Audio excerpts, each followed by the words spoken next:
yeah, I always thought this would be a fun kitchen to film in. Like, that was part of the plan. Just, and boundaries keep me safe, and I think that it's like, are you willing to just like double down and say like, oh, I commit to this, I'm gonna do it, and you know, committing to like continuing on the renovation project and committing to finding ways to like communicate with and work with a business partner that was not a good communication fit or a great work fit. Like, there were strengths and weaknesses that we were able to help each other with, but overall I think that it was a lot more trying than it needed to be. And just like really committing to things that like were uncomfortable instead of running away from them. Like, that's something I've struggled with for so long, where I just like, okay, this is uncomfortable, I'm out, and it's like sitting with the discomfort, seeing what I can learn from those moments. Committed to the spaces, to my partner, my business partner, to myself, to see, like, sit long enough, stay long enough, work long enough, see what emerges. And what emerged was really beautiful for a moment in time. And then when the discomfort was not just discomfort, but when it was actual danger, to be able to recognize, like, okay, this feels uncomfortable, what's coming up, and it's not something that I have control over, but it's something that someone else has done. Yeah, I mean, that's when you make decisions.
I feel the need to document the purpose of this entire centerpiece project a little bit, just because I think a lot of times when water runoff is addressed, it's addressed in a very sort of clinical way that does not take into account the beauty that could be coaxed from a space or embraced within the space, water is going to continue carving in a direction, as you can see.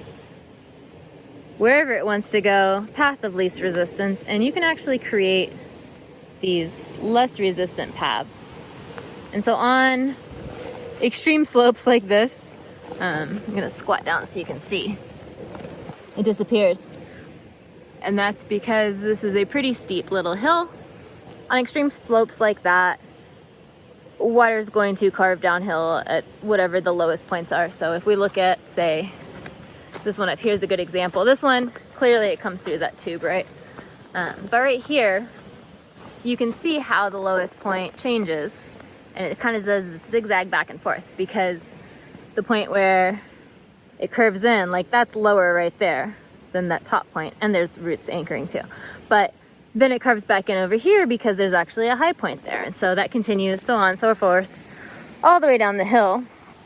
When you get into a really flat spot, like where I've carved this spiral into the soil, what happens is that in a really flat spot like this, you can create channel space for the water to just kind of hang out and sink in slower. So the rainstorm we got earlier today, around 2:30, was maybe 15 minutes, 20 minutes at the most. Really, the bulk of it was like in the first 5 or 10 minutes, just downpour.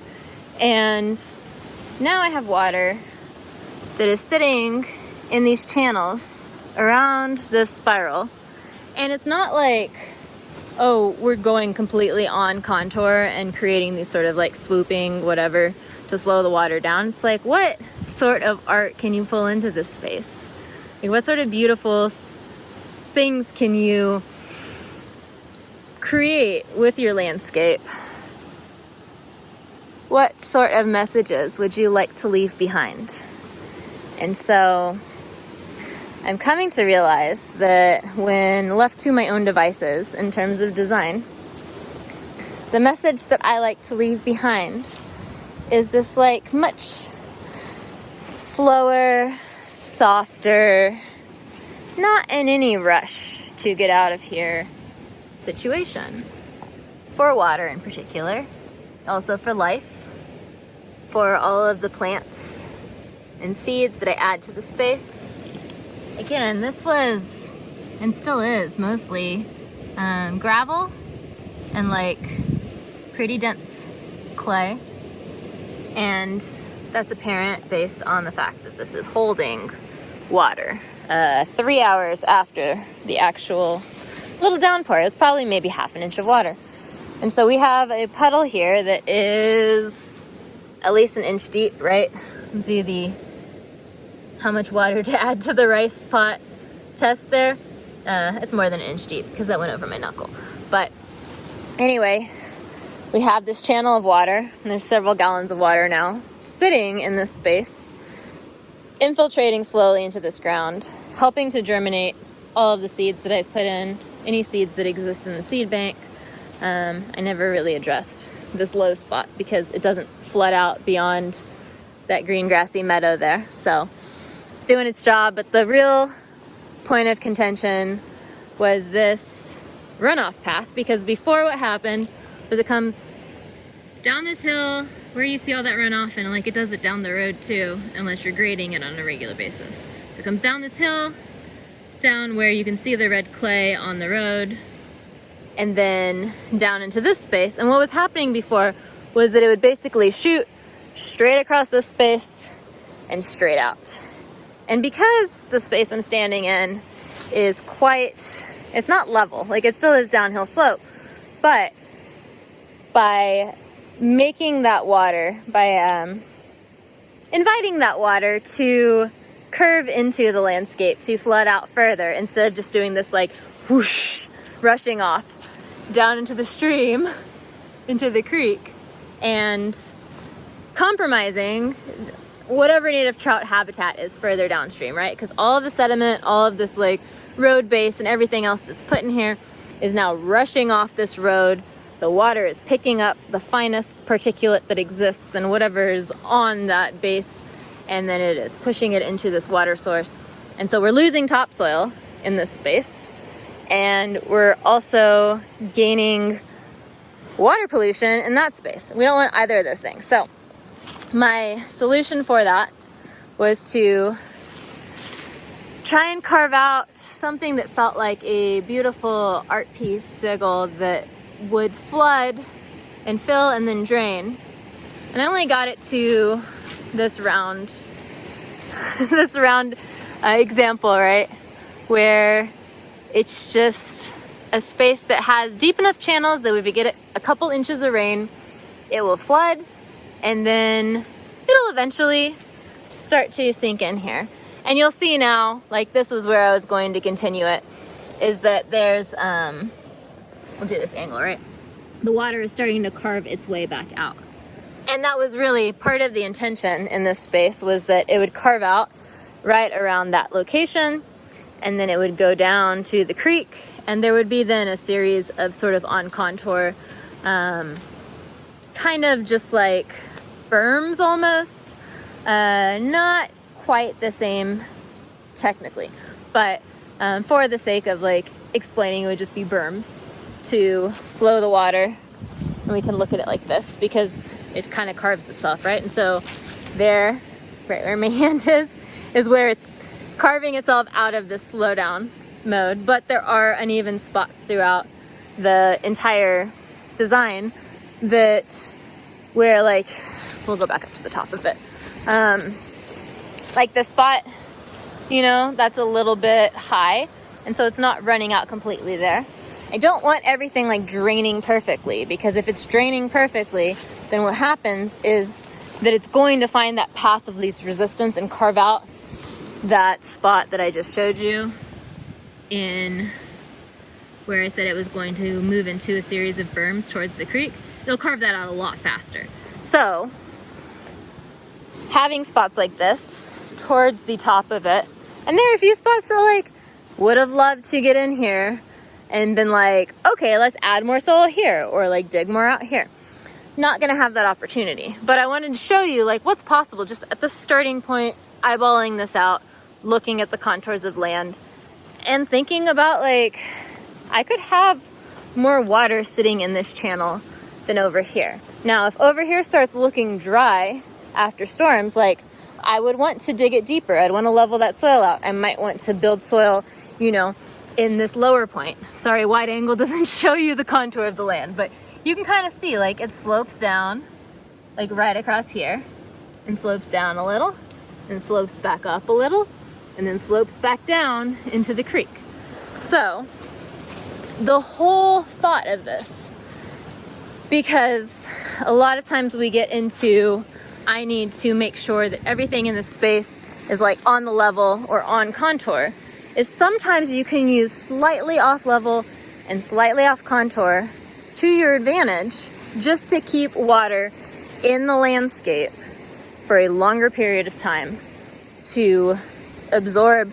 And again, it's this, what is the saying? It's like slow, spread, sink. I think I got that right.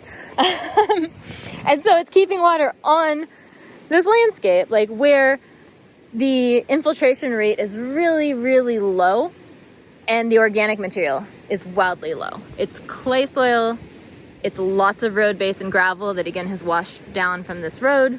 There are some sort of, I call them vernal pools because I just like, there's things living in there, breeding in there, growing in there, some mosquitoes, maybe frogs, maybe a water snake, who knows.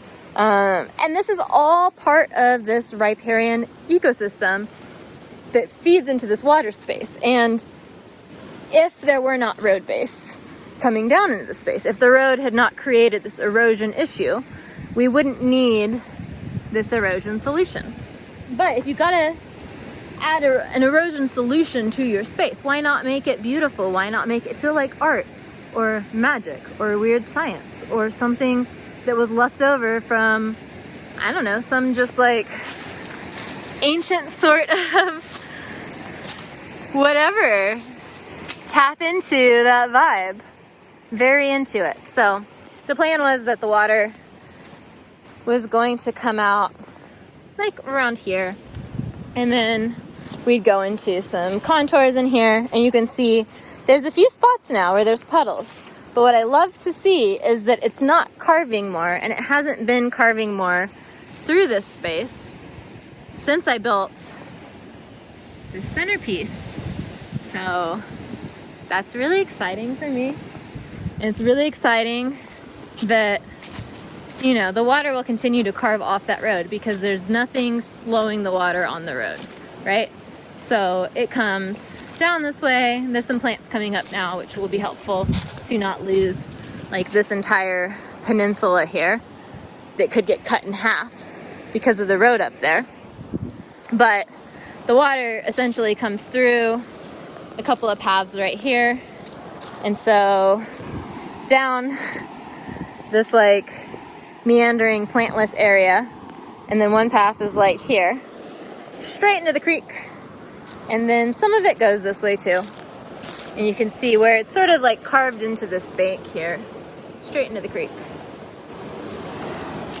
So even just that little bit of land work, that little bit of earthworks, and thinking about it being beautiful and not just functional, I don't know, there's something there. And I think the water is going to keep carving out the space and keep digging those grooves in, and the plants that I planted along the top edges are going to keep digging their roots in.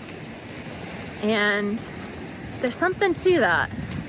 I love the way that it just makes it feel softer and slower and a little bit more magical. And just wanted to share that with you guys before I left this space, because I'm really into this. This makes my heart happy to build something that just plays with the landscape and does something really nice for my brain. Yeah, that was why I came here, and that's what I am taking with me and moving forward with. So, yeah.